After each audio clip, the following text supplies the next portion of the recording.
I welcome all the participants of this webinar on 3P Pakistan exhibition, organized by FACT Exhibitions Private Limited, who is one of the leading exhibition and conferences organizing company in Pakistan, which specializes in B2B trade shows and has a portfolio of over 25 industrial sectors.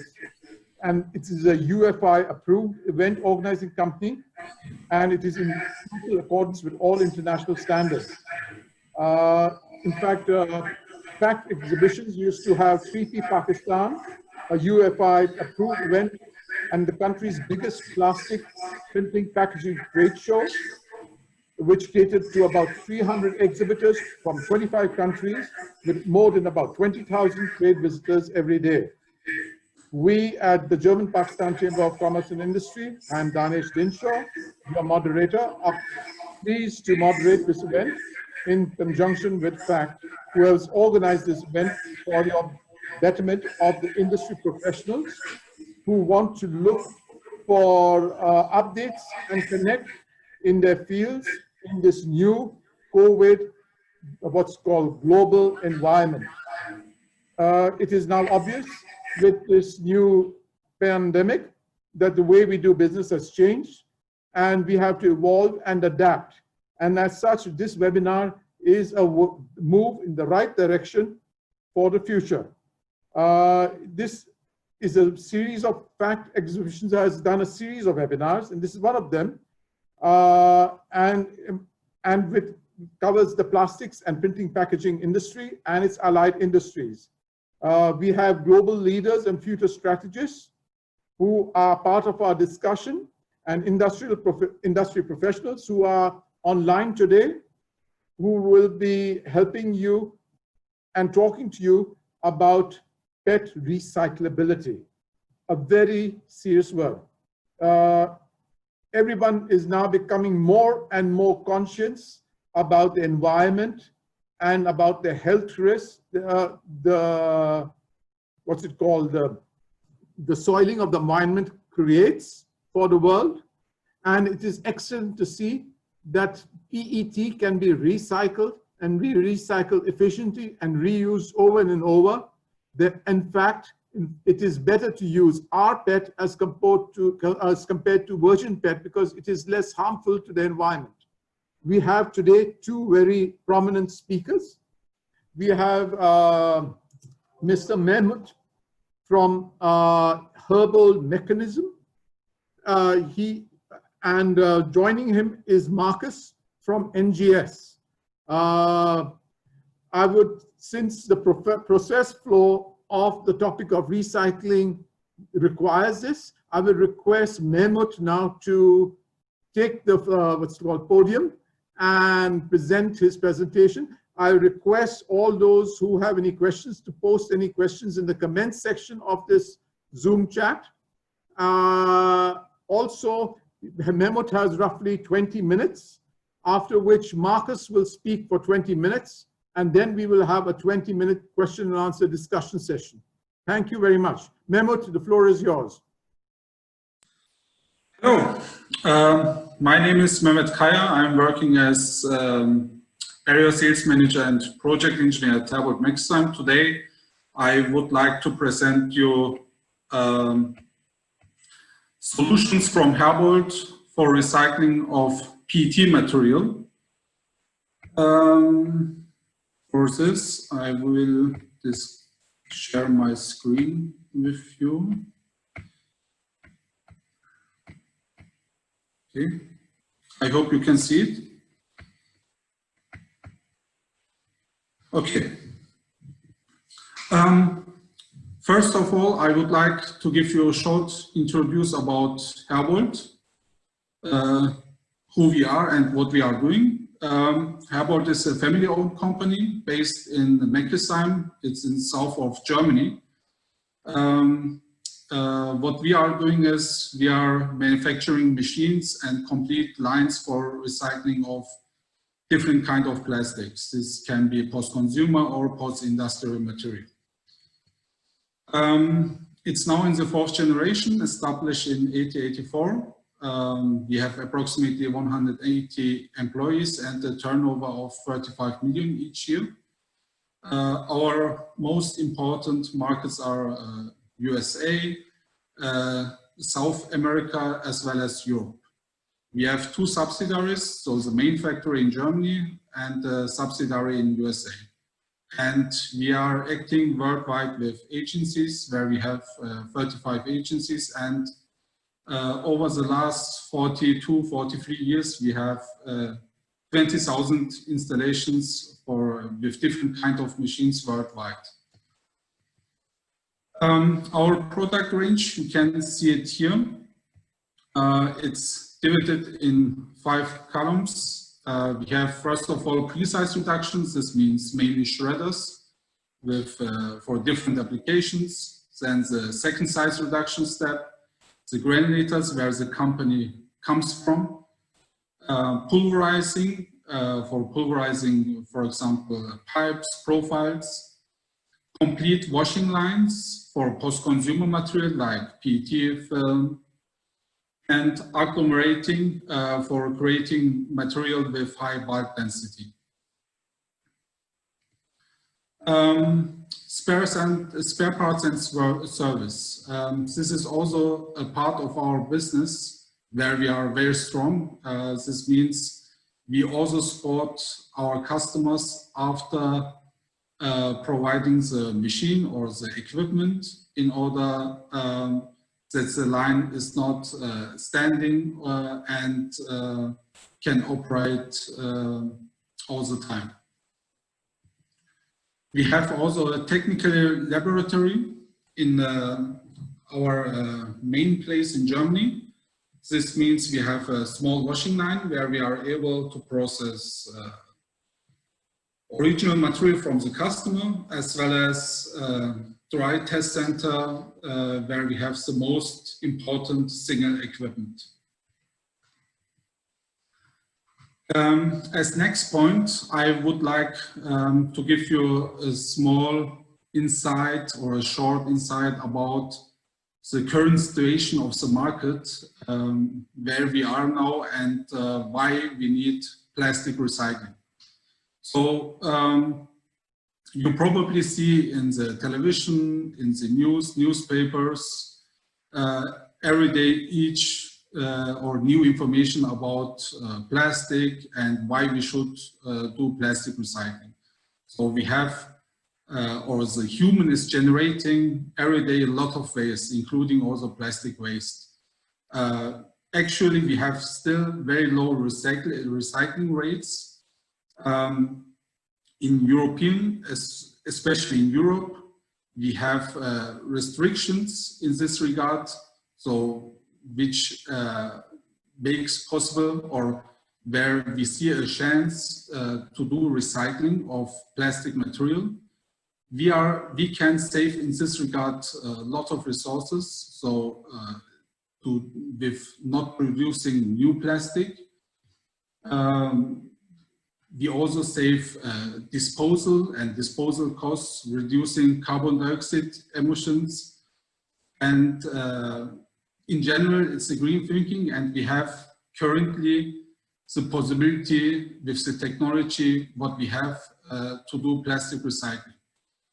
The benefits, you see it on my presentation. The recycling means reducing landfilling, and to have the material again in the loop and produce again new material out of it. And the usage of recycling plastic leads also to reduction of the costs. Where are we today? So you see here an example from the European Union Circular Economy Package. About different kind of material. We have plastics, wood, metals, glass, and paper. What you see here is that we have actually a very low recycling rate for the plastics. So the target is within the next 5 years to double this value especially for plastics, and also continuously increase it.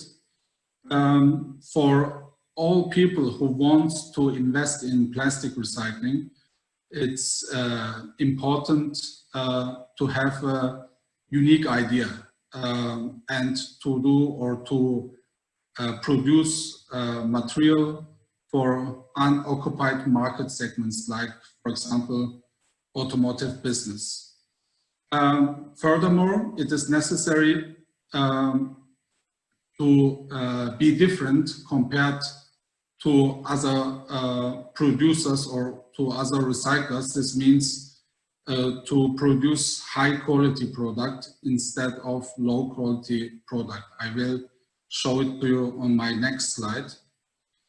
You see here, as my first presentation, one-time recycling. This means we have at the beginning pre-sorted waste of different kind of plastic.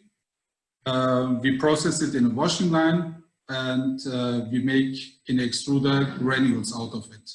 And the final product is what you see here, a low quality product, because the steps what we used to recycle such kind of material is very basic. So the target should be for the future to close the loop and to integrate more important steps in your process. So we have at the beginning, again, the pre-sorted waste.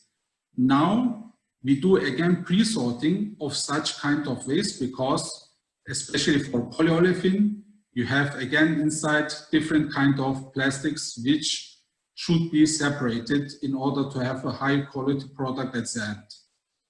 We have a cold washing with optimized steps like Hydrocyclone, then also hot washing to reduce the smell and to remove the glue out of the material.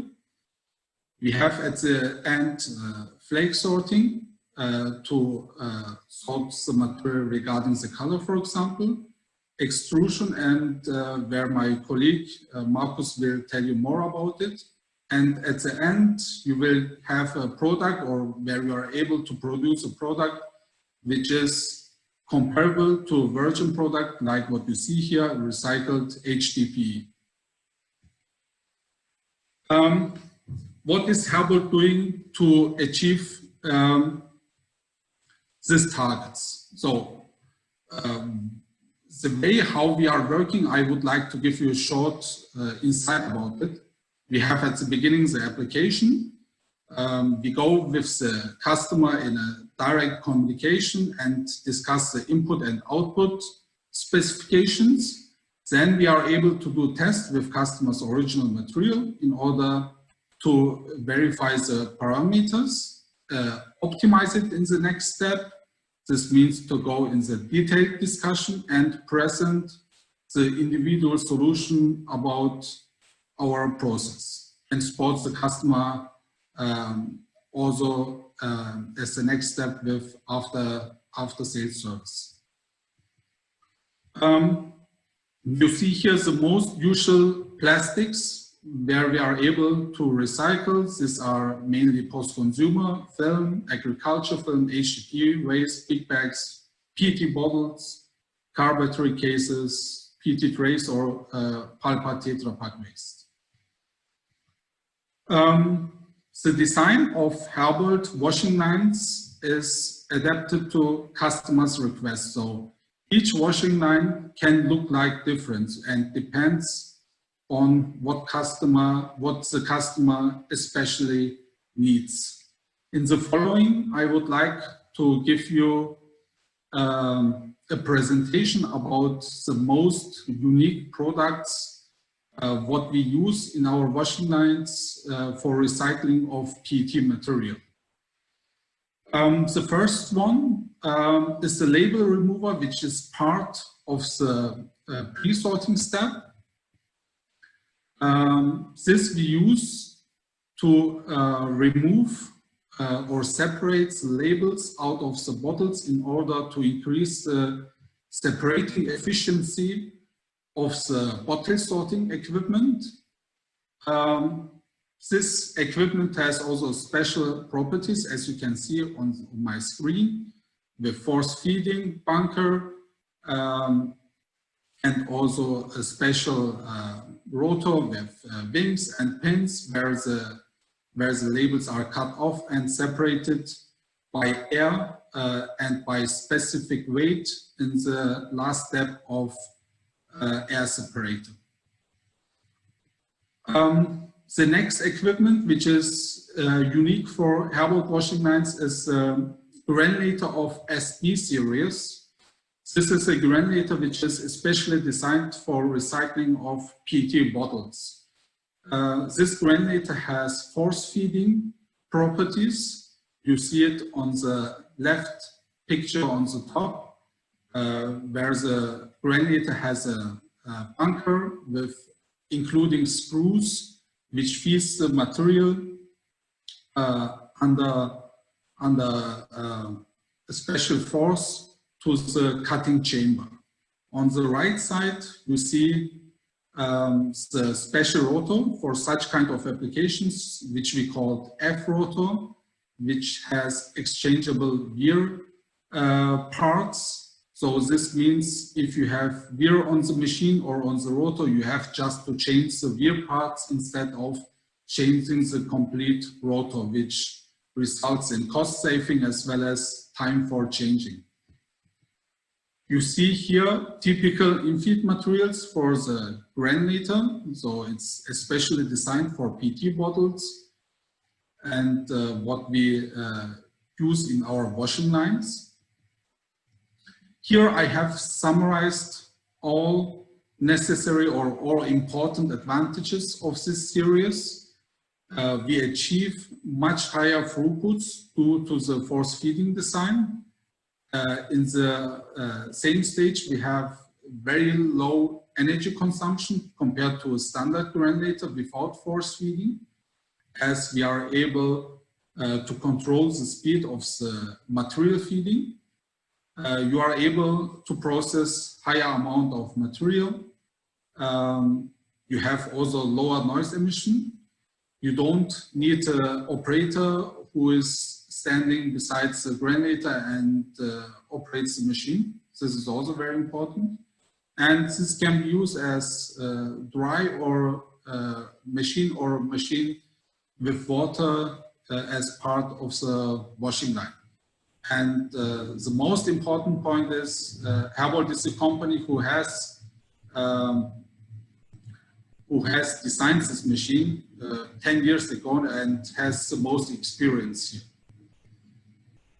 Next important step in the PET washing line is, you see here the hot wash step, which we do as batch design. This means it is not a continuous process. We have different chambers where we wash the material under defined temperature, under defined chemicals concentration, and under a specific time in order to get out all contamination out of the material, like what you see here, to remove sticking impurities, reduce the smell out of the material in order to make the material able to produce at the end high quality product. One of the most important steps out of the Herbold washing lines is the Hydrocyclone for density separation. So we do not use any more separation tanks to separate material with a different density.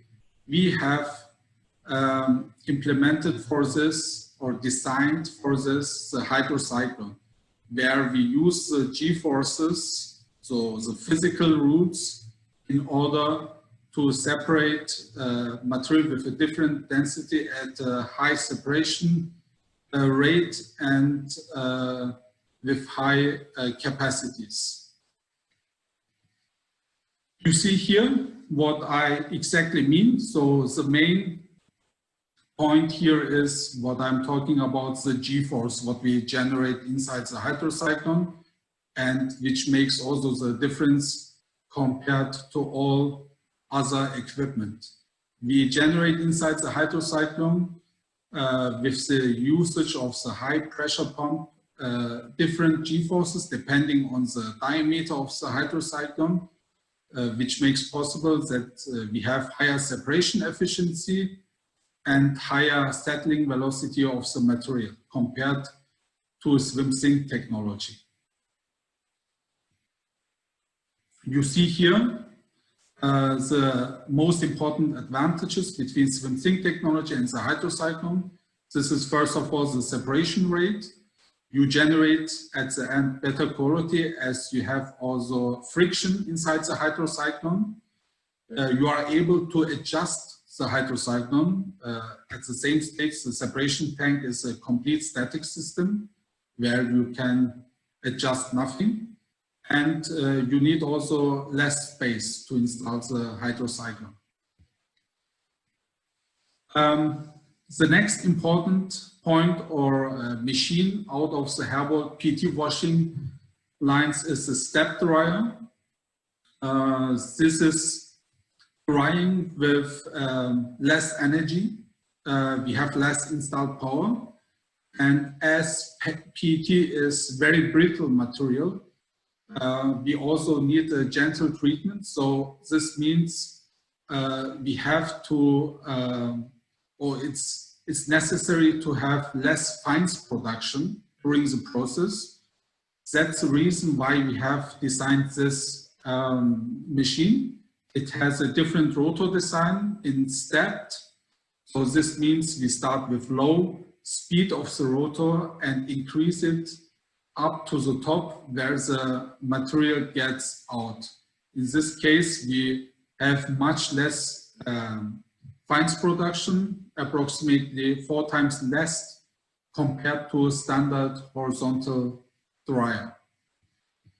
Here you see an example of this dryer compared to a standard horizontal dryer for PET material with approximately 3 tons per hour. The most necessary important advantages are in regard of the installed power and produced fines, as I have mentioned. If you now calculate the savings, what we have in regard of the fines, you see here for one machine, what you can integrate in your washing line, that it is approximately 100,000 euro with the parameters what I use for my calculation. And as you have this machine on 3 different steps in the washing line, so after the granulator, after hot wash step, and at the end, your profit is much more at the end of 1 year. So this shows you that investment for such kind of machine compared to a standard technology is, makes absolutely sense. On my last point, I would like to introduce the air separation unit, what we have developed. So we are away from the standard air separation unit to separate all material which is lighter compared to PET flake. We have designed for this a multi-chamber system. This includes small units of air separator, where we are able to separate a much higher amount of labels or small particles or material which has a different or less specific weight. As the infeed opening of this air separators are much smaller and makes the separation much better possible. So this was everything from my side. If you have any questions, just let me know on next stage. And yes, thank you very much. Thank you, Mehmet. Thank you. I would like to request Marcus now of NGS to carry on with the next sector of the PET process and tell us more about his company and technological advances you have made. Thank you very much.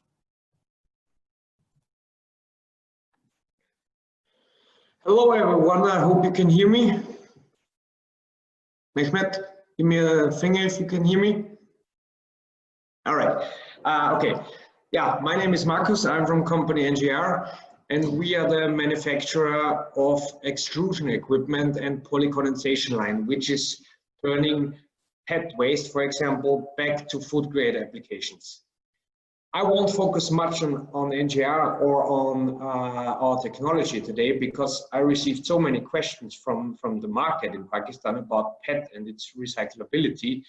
I would like to sort out some rumors which are just wrong about PET. First, short, what is NGR? We are an Austrian company. This is the shares. Here you see the Inca group, which basically is IKEA. They bought some shares some 1.5 years ago, because they also need to increase their own recyclability, especially when it comes to PET fiber. Yeah, we have, like, this year we will reach the 50 million euro turnover range. We have more than 1,200 machines running in the field, mainly, of course, for post-industrial and post-consumer recycling, not so much for PET. This is booming at the moment. Short history about NGR: we were founded in 1996, and over the years we developed many different machines which are now running in the market. What you see here, the P-React, this is exactly what's our PET recycling solution and the upcycling of the material, basically. As you can see, our portfolio always consists of an extruder, means we come after the washing equipment. So if Mehmet from Herbold is washing the material, we are extruding it. And today we will focus only on PET, basically. If you have any other questions, please contact me directly. I will also share this presentation with you. Yeah, so let's start with the questions received from the market. A question is that bottles made from recycled PET can be recycled again. How many times can PET be recycled? And is it possible to make PET bottled out of recycled material? You see, I don't answer with my opinions, I answer with facts from European organizations. PET will be the star of the circular economy, and it's possible to recycle it endlessly with the right technology. The European Union also wants us to have the same product recycled back in the same product. Means bottles back recycled to fibers is not valid anymore. Bottle flakes must be turned into bottle grade granules, which will be used for bottles again. It is apparent that recycled PET is generally blended in a ratio of virgin to recycled, depending on the application required. Exactly, but in Europe, we already use 100% in some bottles, mainly for water. Coke has introduced recycled bottles which are less in weight. Will the quality of beverage get compromised? I never heard about less weight bottles. Makes no sense, basically, because the molecular weight distribution of recycled PET is exactly the same as with virgin PET. So basically there is not an apparent difference between rPET and virgin PET. Next question: virgin PET is more expensive than recycled PET, and it is obvious that the things getting manufactured out of it will be of different quality. What role your machine can play to overcome this challenge? Basically, rPET is more expensive than virgin PET in Europe because companies are forced to use it. Recycled PET is not of different quality. Of course, you need the right technology to turn it back. So just extruding is not enough. It requires sophisticated polycondensation equipment with which you can increase the viscosity, stabilize the viscosity, and decontaminate to food grade levels. Because the numbers like IV range, AA levels, benzene levels, this is of high importance. And this won't work alone with the extruder. Additional equipment is necessary, which we will touch a little bit later. How can your machine can overcome the challenge of material loss in the washing and grinding of PET bottles? This is basically a question Mehmet already answered. We want to have a material loss of foreign polymers in a washing step, because we need to sort out all the foreign polymers. Without sorting out, you will never come out with clear PET flakes, which are necessary to be used again in food applications. Very interesting question. PET, it has been reported that over time chemicals from the PET bottle leach into the contents, and these chemicals are carcinogenic. This is true. This means basically increasing the risk of cancer. No, this is not true. All PET bottles are free of those so-called BPA, which is often mixed with polycarbonate bottles. PC bottles contain BPA, PET bottles not. Such chemicals or contaminants are not used in any PET bottle at all. So no, it's not true. Perhaps you can touch the German greater ratio of recycled PET. Yeah, I state here that the Germans are the experts in the washing line, Austrians are the experts when it comes to the polycondensation steps. That's true. Also, you can see here, two big companies in Austria producing their products out of 100% recycled PET. Of course, made out of PET bottle flakes. You cannot use a PET fiber and think you get a bottle grade pellet out of it. This won't work. Bottle to bottle, that's why it's called like that. Here, a nice statement from the big brand owners and their goals when it comes to sustainability and recyclability. Procter & Gamble, 99% will include 25% post-consumer recycled content. I know from, for example, Evian, by 2025, they want to have 100% recycled. Danone announced 100% recycled.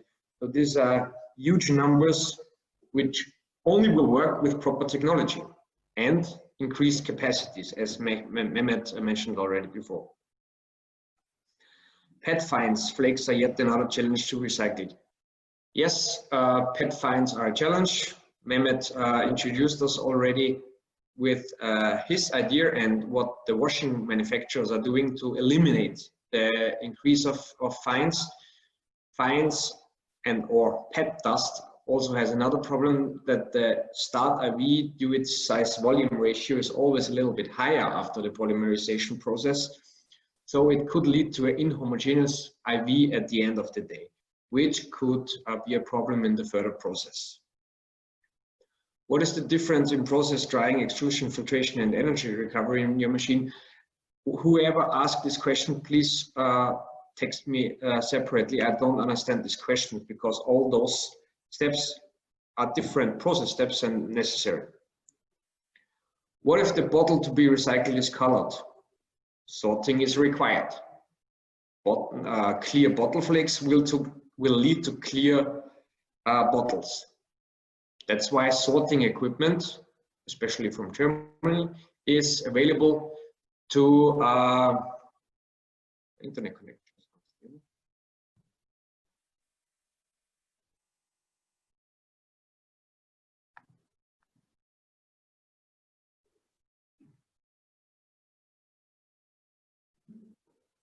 Sorry, I just get a message that my internet connection is not stable.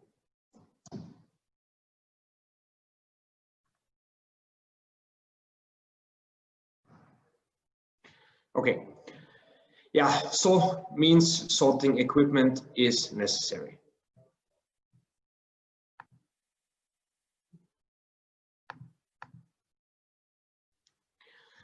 Biodegradable plastic is a known phenomenon. Is it applies on PET too?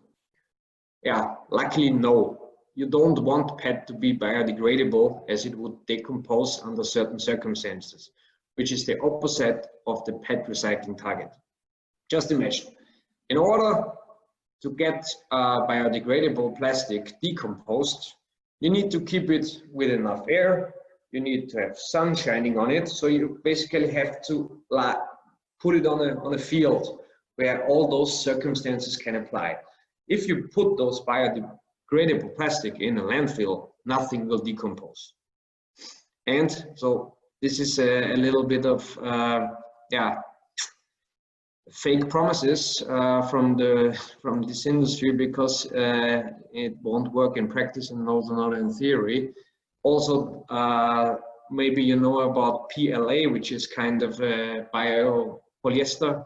Don't mix it with PET when you recycle it, because it would completely destroy the structure and makes all the PET recycling technologies useless. Next question. Plastic straws are removed or near to be removed globally and replaced by biodegradable paper. Will it be a threat for PET?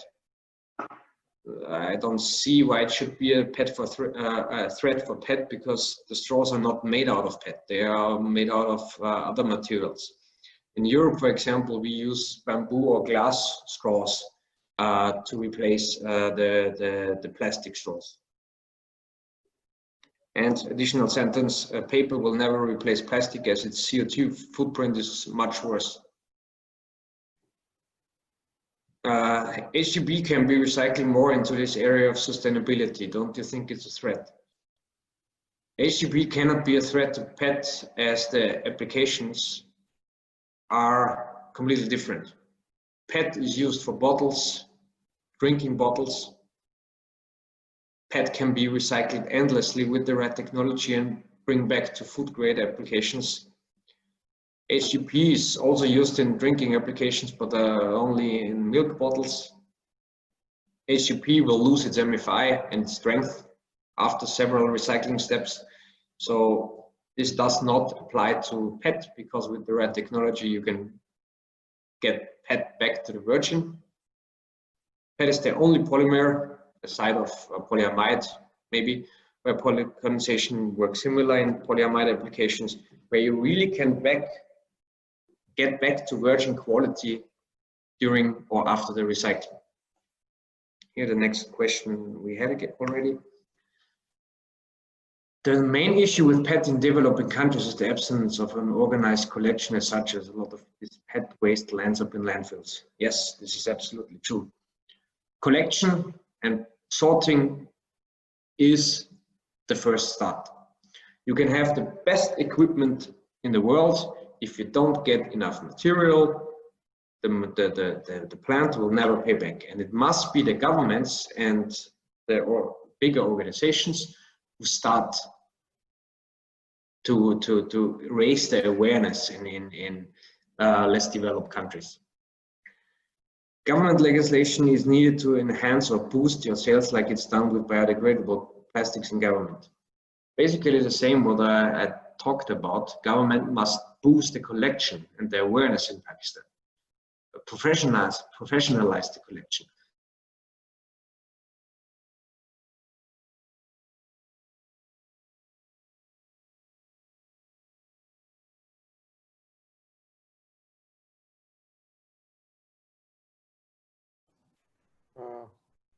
You seem to have lost Marcus.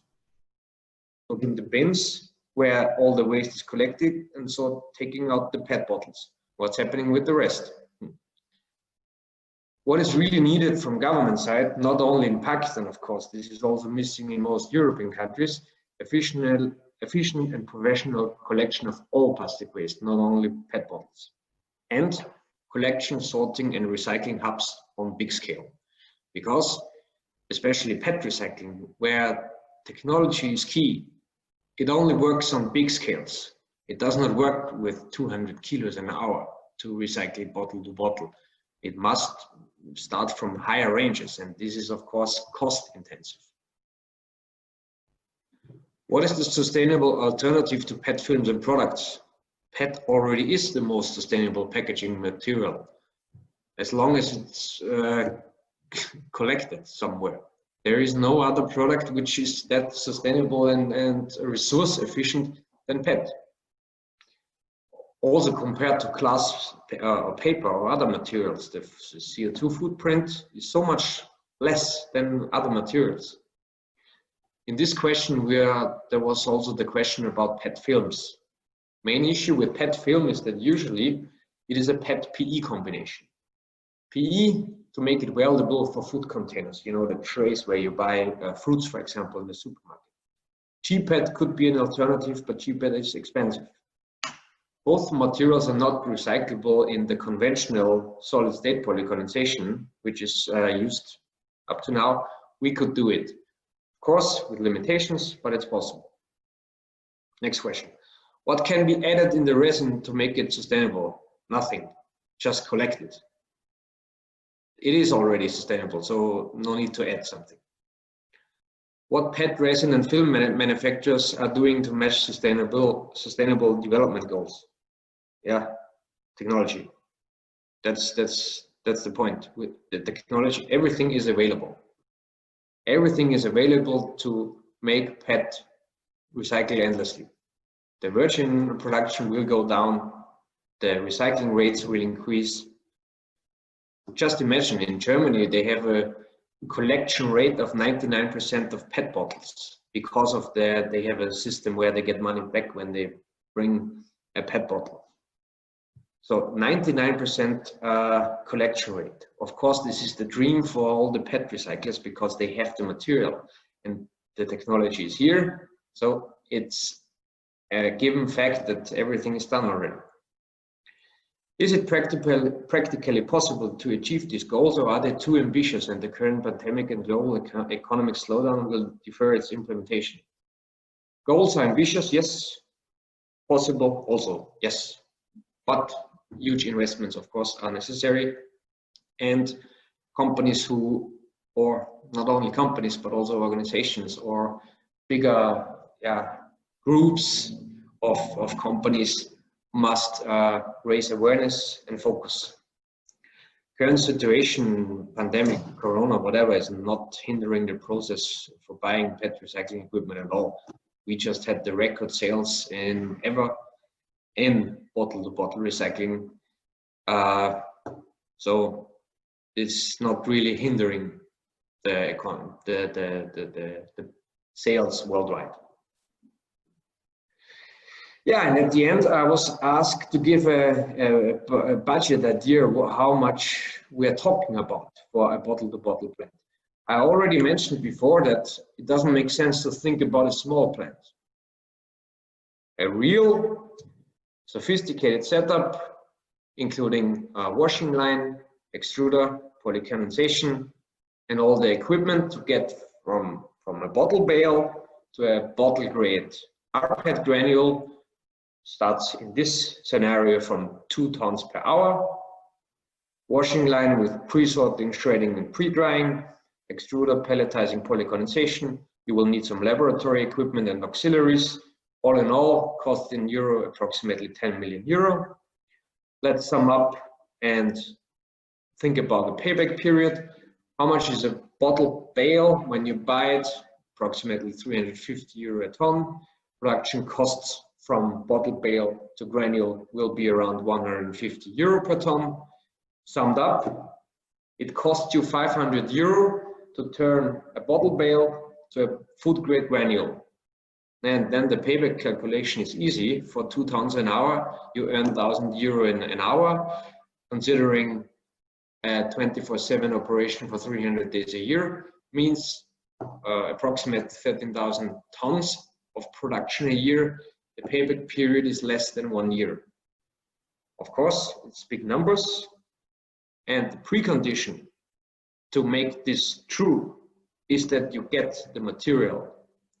The raw material in this scenario is not coming from big plastic producers.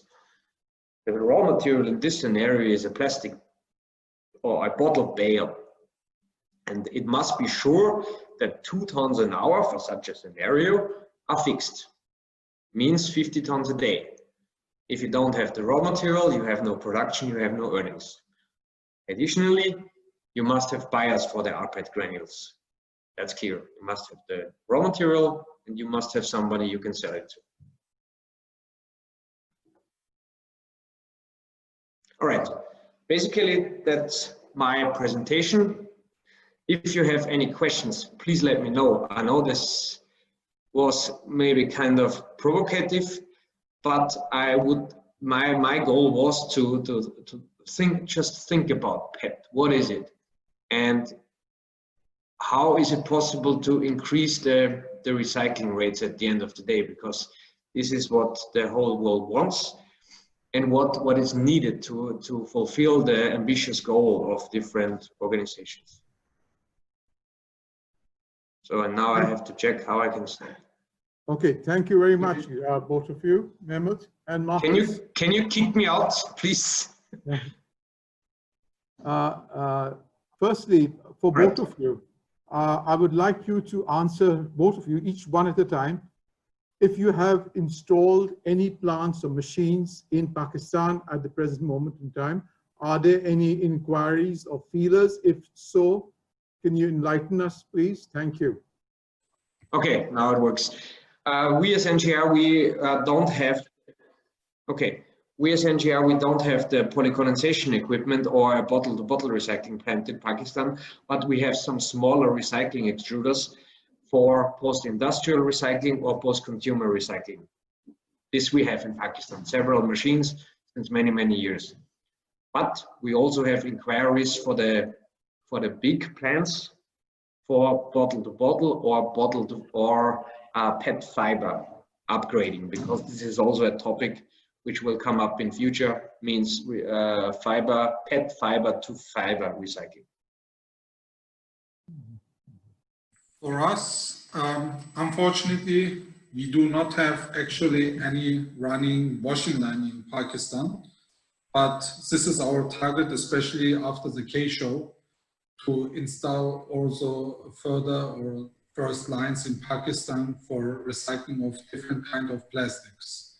We have actually already inquiries for different kind of material, also including PET, where we are actually working on it. Okay, thank you very much, both of you. Just to enlighten you, Pakistan's problems, and one of them is economic too.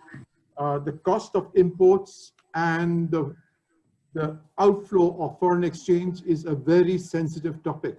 So every time we buy virgin PET, our industries, our Coke manufacturers, our water bottlers buy virgin PET from overseas, because now I don't think anything is being manufactured here.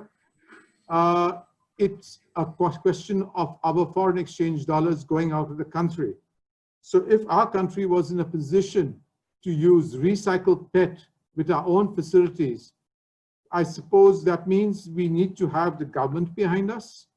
We need to have big operators behind us, because things like hotels, things like restaurants, big restaurants and chains, all of which can actually be a good source of raw material to be baled. Also, manpower is cheap in Pakistan. So even a lot of sorting can be done between colored and non-colored bottles on the ground level before the bales are made. So in a way, we are in an advantageous position to be able to use this recycled PET if a facility is set up. But the thing is, 10 million euros is not cheap. And another important thing, it's not only the availability of raw materials, but it's the availability of end user. I have no idea as to how much is our consumption of PET in its raw form, be it virgin PET or rPET, by the current bottlers and the current users established in Pakistan. Maybe your economics and your research may have something on that. Can you enlighten us on that, by the way, please, any of you? Thank you.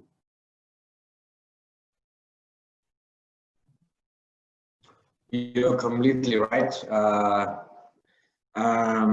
Collection is the first. So this must be directed by governments or by regions. I don't think that involving restaurants is enough, because the quantity they can supply of bottles is way too less. It needs collection hubs, companies who make the collection professional and sort everything in a recycling hub. It doesn't make sense to make everything on a small scale. It doesn't work. We also have it on a big scale in Europe. There is one huge company in Austria who takes care of all waste collection, for example, not only plastic. It doesn't make sense to go on small and you give me, you're a restaurant, you give me that. Then it needs to be professionalized. Otherwise, you will never reach the numbers needed. We're talking about billions of bottles you need. Or you have, I mean, your countries, you have a huge population. You have the raw material, but it needs to be organized on a very, very professional and big level. I completely agree with Marcus. So the first way is to have the right collection and have already high amount of material which is existing in the market and waiting for recycling. So, and the technology is also existing. So don't just look on the investment.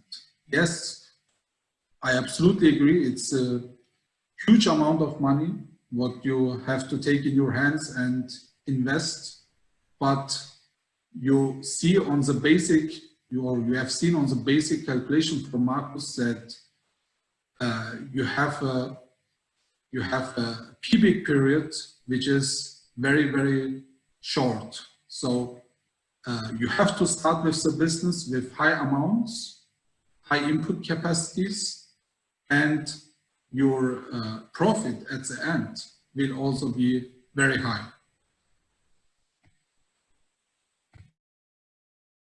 Yes, and another example, for example, I've been several times in the exhibitions in Karachi and Lahore, and we often hear the question, I want to make bottle-to-bottle recycling for 200 kilos an hour. Will never work. You will never get, on such a small scale, you will never be able to invest in equipment where you get food approvals. And this is what you need. You need the technology to get the approvals at the end from Coke, from Pepsi, Danone, Nestle. Otherwise, they won't buy the granules. And it is a cost-investment business, cost-intensive business. That's why you need the scales. Yeah.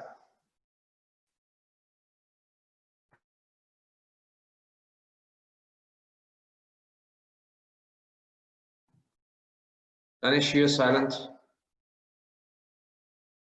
Sorry. We've got a bunch of questions and we've got limited time. We will try and pick up those questions which focuses on today's topic, which is rPET. There's one question which is very interesting. What is the compromise on quality of rPET for flexible packaging as compared to virgin PET? He said, I'm asking this from a perspective of clarity and thermal stability. Can anyone answer this, please? I assume that flexible packaging now is related to trays. Means first you make the PET sheet and then you thermoform it to a tray, because this is the only flexible packaging I can think of in a PET application, although it's not really flexible. There is no difference at all, because with the technology you can increase the viscosity of the PET, you can stabilize the viscosity back to virgin ranges, and you decontaminate the material back to virgin levels. We also know from companies like Illig or Marbach, the German companies for thermoforming equipment and the tools, that sometimes rPET material with a quite high IV has a stronger thermal stability and also a pressure stability than virgin PET, because of the polycondensation step that is aligning the molecular chains again. So there is also thermal stability. There is no difference. You can also make CPET out of bottle flakes, for example.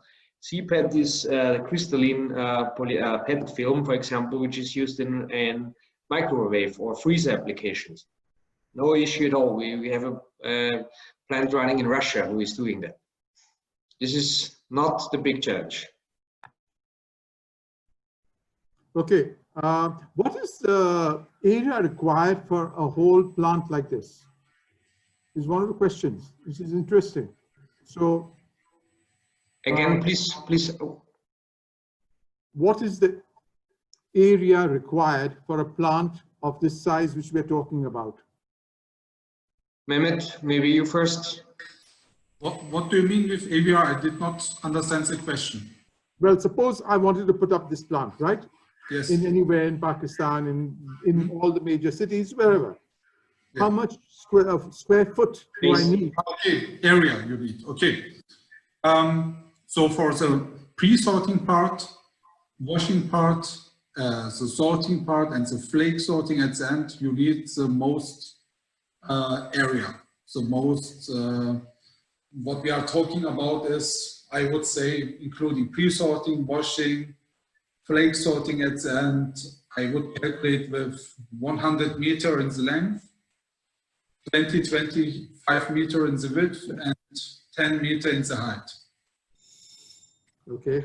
Okay, great. this was the washing part, sorting and washing part, and our part, it is a little bit flexible. You will need approximately 500 square meter from drying the flakes from washing line, extruding, filter, polycondensation, pelletizing, and after treatment.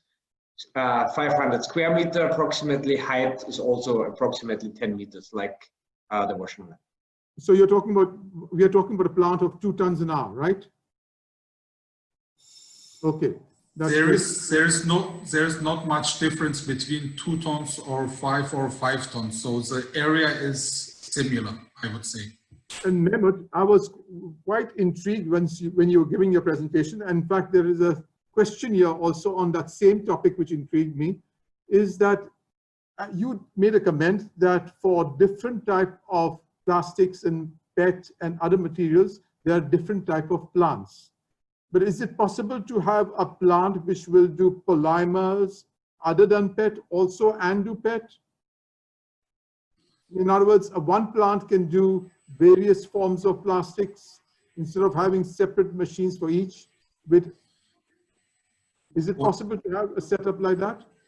What we do in a washing line is, one of the points is separating regarding the density.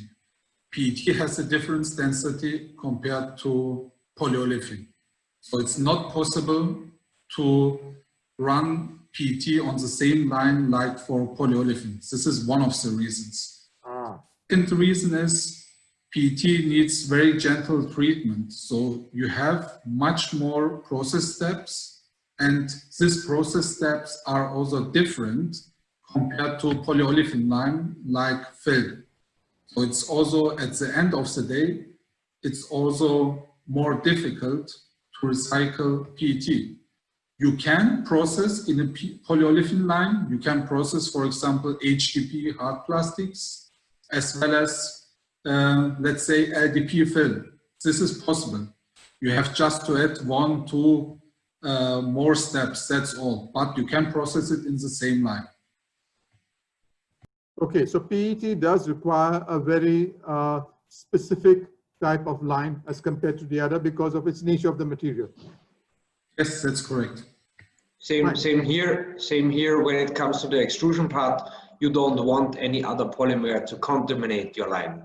Focus on PET, because any other polymer will contaminate the whole thing, and this is exactly what you don't want. So either you have a PET recycling line or you mix everything, but then you cannot expect to get good quality food grade out of it. Another question is, can we recycle laminate of PET, MPET, PE, and other 3-layer laminates? And where is the application of that granules? Because it is a big market in this region. Basically, we are talking about the film application now. It's possible to recycle, but to a low quality product. Okay. If there is a request to separate the different layers, in general, it would be possible in the hot wash step. But for this, we have to know the composition of the glues which is used between the different layers. Normally we use in the hot wash step caustic soda. First of all, if it is caustic soda soluble, it can be separated. If it is not caustic soda soluble, we have to know the composition of the glue, and then we can check with our supplier of chemicals if we can provide a solution for this. Okay, I got your point. The system, what are the safety measures in the system? Because what we are talking about is a combustible product here at the end of the day. Can you enlighten on that, please? I'm talking about the fire risk, things, hazards like that. No special requirements. Any risk on the granules, fine granules, to help for the people operating the plant? Is there any such risks involved? No. Okay. Okay. One last question. We talked about supply. We talked that if you have a plant, you need to have sufficient, consistent supply to be able to run it economically. But at the end of the day, you need to have a buyer. Now, the thing is that I'm just curious. Now, from the Pakistan perspective, you guys must want to enter our market. So one of the first things you will probably be doing is seeing that who are the users of PET, virgin PET for this case, in this case, and what is their quantum of usage in 1 year. So if the two meet, the supply end and the demand end, then it would be feasible, this product. So have you done any research on this? Is there a good market for buyers for rPET, in your opinion? No idea yet, because I mean, I'm sure that there are some people listening who know PET preform manufacturers, or who are PET preform manufacturers themselves. I don't know if you already have bottles available in the Pakistani market where you include recycled PET already. I don't think so. It's very common in Europe to use already recycled material because it's necessary because of the European Union law. I think this is what I meant with the awareness, which must come from government, that you have to include rPET in the preforms. I know that people are hesitating. Oh, rPET is so bad, and it's all not true. But you need the technology, awareness, collection, technology. That's it. Okay. Thank you very much, gentlemen. I'm sure that all these questions that are here, our organizers, FAKT, FACT, will sort of forward these questions to you so that you can answer them to the various people who have posted these questions. I would request the various reasons who posted these questions to perhaps email them to FACT, and FACT can then sort of share them with you, and you can answer them on an individual basis. Thank you very much for giving your precious time, and wish you all the very best in the future. Thank you. And thanks for organizing. It was a pleasure. Thanks. Thank you very much, everyone. Thank you. Thank you, everyone, for attending this FACT webinar. There will be very many more coming up. Please keep tuned to our channel. Thanks a lot. Bye. Lovely. Thank you very much. See you next time. Bye-bye. Bye-bye. Bye-bye. See you.